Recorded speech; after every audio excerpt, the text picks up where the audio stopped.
सुप्रभात बच्चों, कैसे हो आप सब बच्चों। आज मैं आपको पत्र लेखन का टॉपिक करवा रही हूँ। सभी बच्चे ध्यान से समझना। हमारा टॉपिक है फीस माफ़ी के लिए प्रार्थना पत्र। आपको अपने प्रिंसिपल सर को, मुख्याध्यापक जी को एक पत्र लिखना है। उसमें आपको अपनी परेशानी बतानी है कि क्यों आप फीस नहीं दे सकते हैं।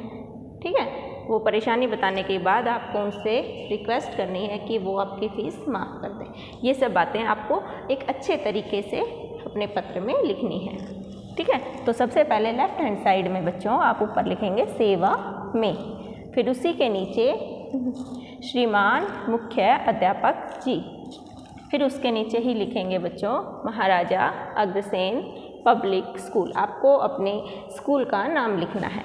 इसको बेटा स्कूल को आप महाराजा को मैं और फिर बिंदु, अग्रसेन को ए और फिर बिंदु, और पब्लिक को पै और बिंदु और फिर स्कूल, इस तरीके से भी आप लिख सकते हैं। इसके बाद नीचे उसी के नीचे वाली लाइन में बच्चों आपको अपने शहर का नाम लिखना है, रेवाड़ी।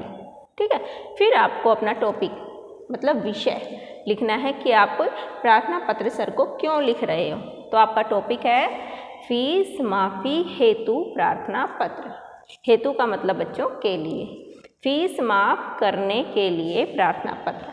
आप अपने सर को फीस माफ़ करवाने के लिए पत्र लिख रहे हैं। फिर नीचे शुरू करनी है अपनी बात। आपको सर से क्या कहना है, तो श्रीमान जी सविनय निवेदन यह है कि, ठीक है, सविनय निवेदन यह है कि मैं आपके स्कूल की 5वीं कक्षा का छात्र या छात्रा हूँ।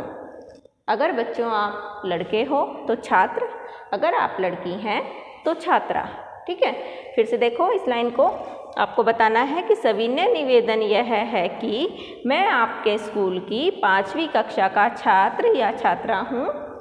मुझे पढ़ने का बहुत शौक़ है, मतलब मुझे पढ़ना बहुत अच्छा लगता है, पढ़ाई करना बड़ा अच्छा लगता है। तो फिर परेशानी क्या है, मेरे पिताजी एक गरीब किसान हैं।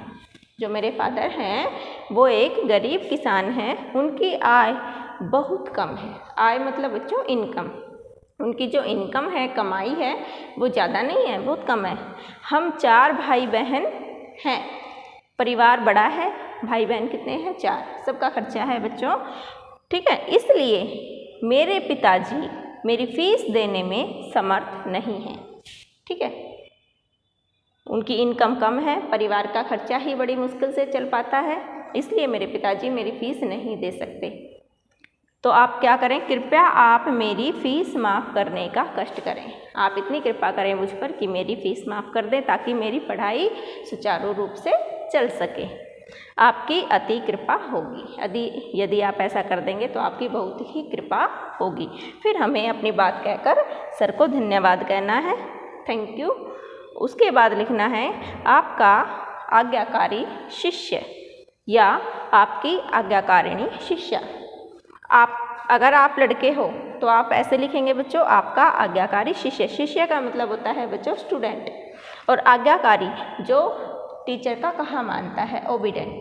ठीक है, समझ आ गया बच्चों। तो आपका आज्ञाकारी शिष्य, और अगर आप लड़की हैं तो आपको लिखना है आपकी आज्ञाकारिणी शिष्या। मतलब वही है कि आज्ञा मानने वाला स्टूडेंट। ठीक है, लेकिन अगर लड़का है तो आज्ञाकारी शिष्य, और अगर लड़की है तो आज्ञाकारिणी शिष्या। उसके बाद बच्चों उसी के नीचे आपको अपना नाम लिखना है ताकि सर आपको पहचान सके कि आप कौन हो। उसी के नीचे बच्चों, ये मैंने यहाँ जगह की कमी थी इसलिए कक्षा, रोल नंबर और दिनांक यहाँ लिखकर बता दिया है, लेकिन आप बच्चों यहाँ लिखेंगे, इसके नीचे ही लिखेंगे सारा ये नाम, फिर कक्षा यहाँ लिखेंगे, फिर अपनी कक्षा मतलब क्लास, फिर आप अपना रोल नंबर मतलब क्रमांक जो है आपका, क्लास में कितना रोल नंबर है वो यहाँ लिखेंगे, और लास्ट में बच्चों आप दिनांक का मतलब तिथि, जिस डेट में आप पत्र लिख रहे हैं वो डेट आपको यहाँ लिखनी है। हिंदी में उसे कहते हैं बच्चों दिनांक। समझ आ गया, ये सब आप लिखेंगे। इस तरह से आप पत्र लिख सकते हैं। ठीक है, एक बार फिर से देखिए, सेवा में श्रीमान मुख्य अध्यापक जी, महाराजा अग्रसेन पब्लिक स्कूल रेवाड़ी। फिर बच्चों विषय लिखना है फीस माफ़ी हेतु प्रार्थना पत्र। उसके बाद आपको सर से जो कहना है वो आप कहेंगे, श्रीमान जी सविनय निवेदन यह है कि मैं आपके स्कूल की 5वीं कक्षा का छात्र या छात्रा हूँ। मुझे पढ़ने का बहुत शौक़ है, लेकिन जो मेरे पिताजी हैं वो एक गरीब किसान हैं, उनकी आय बहुत कम है।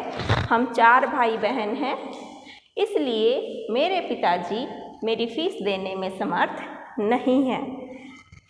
कृपया आप मेरी फ़ीस माफ़ करने का कष्ट करें।